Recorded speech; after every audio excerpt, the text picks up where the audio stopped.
देखो अगर दो वेक्टर्स पैरेलल होते हैं तो उनके बीच में कंडीशन हमने क्या स्टडी की थी, that X vector is equal to lambda Y vector और Y vector is equal to lambda X vector.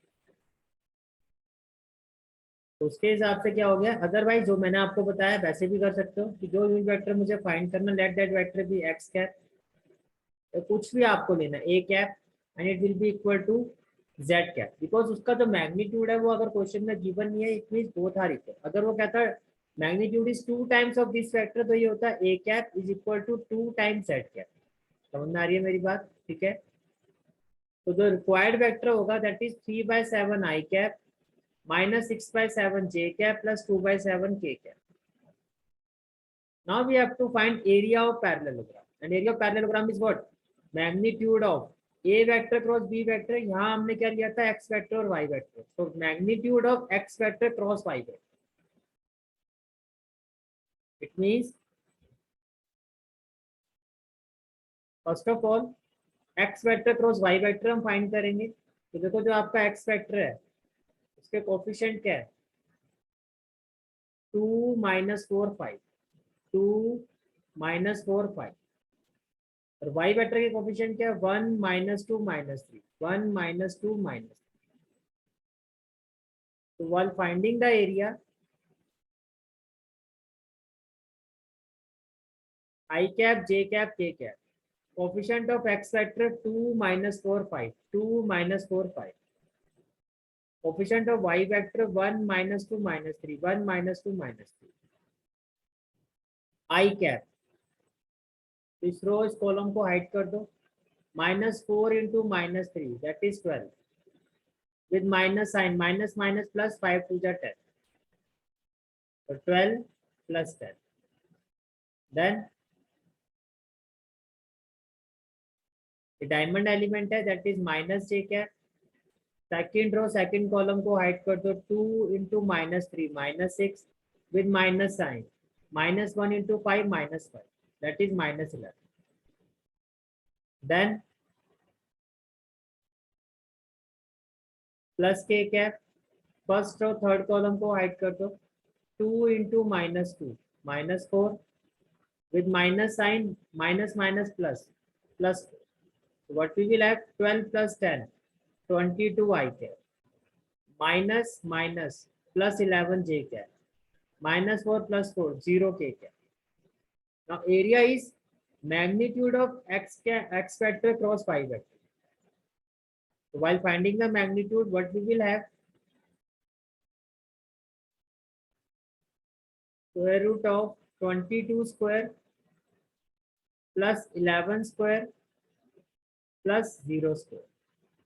22 square means 484, 11 square means 121, 484 plus 121 that is 605। 605 को अगर आप एलसीएम करते हो, फैक्टर्स आप इसके वो करते हो, तो 11 5 जा 55, 11 5 जा 55, 11 5 जा 50, तो 11 का पेयर बन गया, that is 11√5 square root. This is the answer of this question. Is it clear? ठीक है, तो next question is question number 12।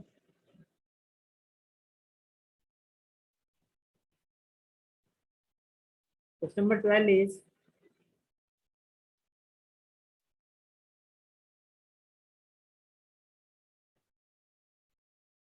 भाई ये क्वेश्चन अभी मैं आपको होमवर्क में दे रहा हूँ, आप लिख लेना, और कुछ क्वेश्चन आपको होमवर्क में दे रहा हूँ। क्वेश्चन नंबर 11, जो आप क्वेश्चन हम कर चुके हैं ये पहले आपके लिए होमवर्क में रहेंगे। क्वेश्चन नंबर 7 जो मैं नेक्स्ट क्लास में डिस्कस करूंगा, question number 8, question number 9 next class का मतलब जब ये apart from this question rest of the question जब कंप्लीट हो जाएंगे, और question number 11, these are your homework. ठीक है, once rest of the question and some important example of mistake, जब मैं वो सारे डिस्कस कर लूंगा, then I will come back to your homework. Question number 7, question number 8, question number 9, question number 11, ये आपका होमवर्क है। ठीक है,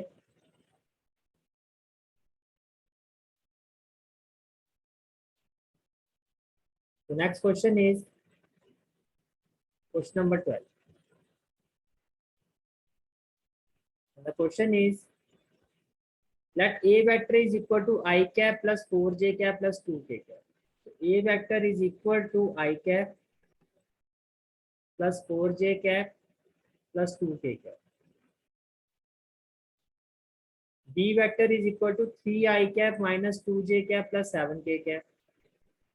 B vector is equal to 3I cap minus 2j cap plus 7k cap. C vector is equal to 2I cap minus j cap plus 4k cap. C vector is equal to 2I cap minus j cap plus 4k cap. Okay, then find a vector D. आपको D vector find करना है which is perpendicular to both A vector and B vector. क्या कहा, हमें D vector find करना है और ये जो D vector है ये perpendicular है, it is perpendicular to both A and B. ये A vector के भी perpendicular है और B vector के भी perpendicular. Apart from that, there is another condition that C vector dot D vector is equal to 50. This is the complete analysis of this question. Okay. So first of all, let D vector जो आपको find करना है, let us assume that this D vector is equal to xi cap plus yj cap plus zk cap. According to the question, ये जो D vector है आपका, it is perpendicular to A vector as well as B vector, right? और ये आपको पता है अगर दो वेक्टर्स परपेंडिकुलर होते हैं तो जो उनका डॉट प्रोडक्ट होता है that is equal to 0. Yes और no? If two vectors are perpendicular, then their dot product is equal to 0. और D vector और C vector का रिलेशन तो क्वेश्चन में गिवन है that C vector dot D vector is equal to 15. तो on the basis of this देखो D vector dot A vector, अब A vector क्या है आपका I cap, X I cap dot I cap dot I cap क्या होता है, that is X y into 4 plus 4y 2 into z plus 2z equal to 0. ये clear हो गया. Then 3 into x 3x minus 2 into y minus 2y 7 into z plus 7z equal to 0. ये first equation होगी. Second C vector dot D vector. अब C vector क्या है 2 into x 2 dot x. आप ऐसे समझो तो 2i कैप को डॉट करोगे x i कैप के साथ तो i कैप तो 1 हो जाएगा तो 2x हो जाएगा. फिर -1 into y -1 4 into z plus 4z equal to 15. तो तीन इक्वेशन क्लियर होगी. This is the first equation, this is the second equation and this is the third equation. अब तीन इक्वेशन को देखो कैसे सॉल्व किया जाता है. Now we have got three equations. This is first, this is second and this one third. अब eight ए time आपको क्या करना है, दो इक्वेशन को सॉल्व करना है like solving 1 and 2 and here we are. देखो एक इक्वेशन कॉमन रखो, वन को मैं कॉमन ले रहा हूँ तो 1 को मैं 2 के साथ सॉल्व कर रहा हूँ और 1 को मैं 3 के साथ सॉल्व कर रहा हूँ. समझ में आ रहा है? तो तीन इक्वेशन हो तो कैसे करना है आपको, एक कॉमन इक्वेशन ले लो, उसको एक बार सेकंड के साथ सॉल्व करो, एक बार थर्ड के साथ. तो 1 और 2, जब मैंने 1 और 2 को सॉल्व किया फर्स्ट इक्वेशन को मैंने 3 से मल्टीप्लाई कर दिया तो ये हो गया 3x 4 3 जा 12y 3 2 जा 6z equal to 0. Second equation क्या है 3x minus 2y plus 7z. जब मैंने 1 और 2 को सॉल्व किया तो फर्स्ट इक्वेशन को मैंने 3 से मल्टीप्लाई कर. नाउ प्लस है तो क्या हो जाएगा माइनस, माइनस का क्या होगा प्लस, प्लस का minus. 3x will be cancel out. 12y plus 2y that is 14y 6z minus 7z minus z equal to 0. ये आ गई आपके पास फोर्थ इक्वेशन. फोर्थ इक्वेशन क्या आ गई 14y minus z equal to 0. This is our fourth equation. Now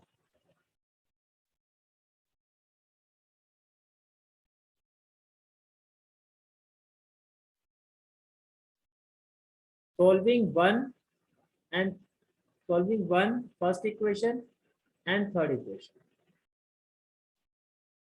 अब जब मैं इसको solve करूंगा फर्स्ट इक्वेशन को मैं किसके साथ मल्टीप्लाई कर रहा हूँ, 2 के साथ, बिकॉज यहाँ 2x है तो ये 2x हो गया। What we will have 2 into x, that is 2x, 2 into 4 8y, 2 into 2z 4z equal to 0. Third equation as it is 2x minus y plus 4z equal to 15. देखो ये plus है तो क्या हो जाएगा, माइनस माइनस का क्या होगा प्लस, प्लस का माइनस, प्लस का minus, 2x cancel out, 8y plus y that is 9y equal to minus 15. So what we will have, y equal to minus 15 by 9. So 3 3s are 9, 3 5s are 15. So y is equal to minus 5 by 3. ये clear हो गया, ठीक है। So putting the value of y in equation 4, ये आपकी equation 4, 14y minus z equal to 0. तो y की जगह आप क्या पुट करोगे, minus 5 by 3. That is 14 into minus 5 by 3 minus z equal to 0. So plus minus minus 70 by 3 minus z equal to 0.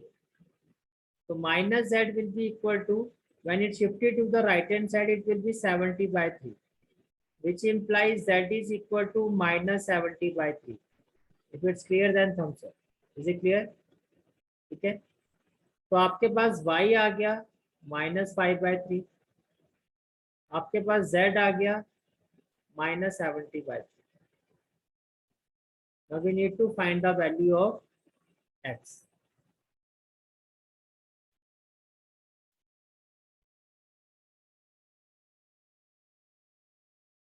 So putting the value of y and z in equation 1. So equation 1 is equation 1, that is x plus 4y plus 2z equal to 0. This is our equation 1. So putting the value of y and z in equation 1. Value of y, that is minus 5 by 3. Value of z, that is minus 70 by 3. X plus 4y. In place of y, we will put minus 5 by 3. In place of z, we will put minus 70 by 3 equal to 0. X plus minus minus 20 by 3 plus minus minus 140 by 3 equal to 0. So x will be equal to minus 20 by 3. When it shifted to the right hand side, it will be 20 by 3. Minus 140 by 3. When shifted to the right hand side, it will be plus 140 by 3. 140 plus 20, that is 160 by 3. तो आपके पास x की value भी आ गई, that is 160 by 3. Is it clear? ठीक है, we have to find the value of d vector. d vector को हमने क्या assume किया था, that is d vector is equal to x I cap plus y g cap. हमने assume किया था let d vector is equal to x I cap plus y j cap plus z k cap. Is it clear? X, in place of x we will put 160 by 3 I cap. Y, in place of y we will put minus 5 by 3 j cap. Z, in place of z we will put minus 70 by 3 k cap. We can take 1 by 3 common. So d vector is equal to 160 I cap minus 5 j cap minus 70 k cap. Is it clear? Okay. Now the next question is question number 13. And the question is, the scalar product of the vector I cap plus j cap plus k cap with the unit vector along the sum of vector 2 I cap plus 4 j cap minus 5 k cap and lambda I cap plus 2 j cap plus 3 k cap is equal to 1. Find the value of lambda. देखो यहाँ पर ध्यान से, scalar product of the vector, ये एक vector है, let this vector be a vector I cap plus j cap plus k cap. Let this vector be b vector. b vector क्या हो गया आपका, 2 I cap plus 4 j cap minus 5 k cap, और ये हो गया आपका c वेक्टर. तो C vector is equal to lambda I cap plus 2j cap plus 3k. According to the question, ये जो वेक्टर A है आपका, दिस वन, इसका जो स्केलर प्रोडक्ट है, scalar product of this vector with the unit vector along the sum of this vector, इसका scalar product एक unit vector के साथ along the sum, it means let the sum of these two vector be x vector. So x vector is equal to b vector plus c vector. Am I right? अब अगर इन दोनों का सम x vector है तो unit vector क्या होगा? x cap. तो x cap will be equal to x vector upon its magnitude. तो आपको कहा जा रहा है ये जो वेक्टर a है और ये जो x कैप है, इसका जो डॉट प्रोडक्ट होगा, scalar product means dot product, it will be equal to 1. तो लैम्डा की वैल्यू क्या होगी? पहले बताओ, क्वेश्चन क्लियर हुआ आपको? एक वेक्टर है, समझाना भैया एक बार दोबारा. देखो ये जो वेक्टर है इसको आपने माना ए वेक्टर. पूरा कंसंट्रेशन स्क्रीन पे रखो. ये जो वेक्टर है आपका ये हो गया ए वेक्टर. फिर ये जो दो वेक्टर्स है इसको मैंने ले लिया बी वेक्टर और इसको मैंने ले लिया सी वेक्टर. आपको कहा जा रहा है कि ये जो ए वेक्टर है, ये जो आपका ए वेक्टर है, इसका स्केलर प्रोडक्ट किसके साथ? With the unit vector. Unit vector कौन सा? Along the sum of this. अब एक वेक्टर मान लो इन दोनों का जो सम है वो हो गया एक्स वेक्टर. तो अगर ये इन दोनों का सम एक एक्स वेक्टर है तो कहना है से जो यूनिट वेक्टर होगा वो एक्स कैप होगा. Unit vector along the sum of these two vector, और एक्स कैप क्या होगा? Vector upon its magnitude. तो ये जो वेक्टर ए है और ये जो एक्स कैप है, इसका जो स्केलर प्रोडक्ट है वो 1 के इक्वल है. अब हुआ क्लियर? तो अगर ऐसा है तो लैम्डा क्या होगी ये आपसे पूछा जा रहा है. And what will be the value of lambda? What will be the value of lambda?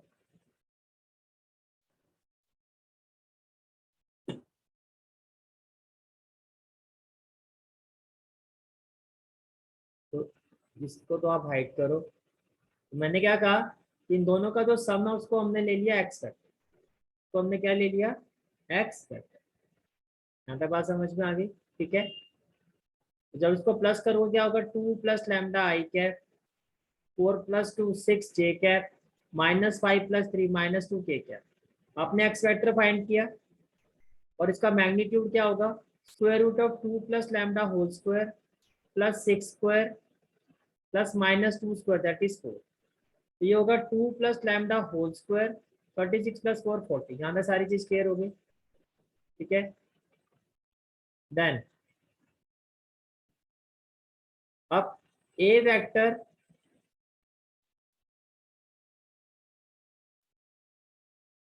Dot X cap equal to क्या? 1. तो ए वेक्टर आपका ये हो गया I cap plus J cap plus K cap, और एक्स कैप क्या होगा?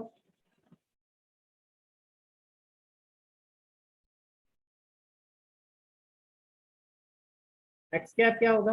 2 plus lambda I cap plus 6 J cap -2 K cap upon its magnitude square root of 2 plus lambda whole square plus 40 equal to 1. ये clear हो गई बात? ठीक है. Then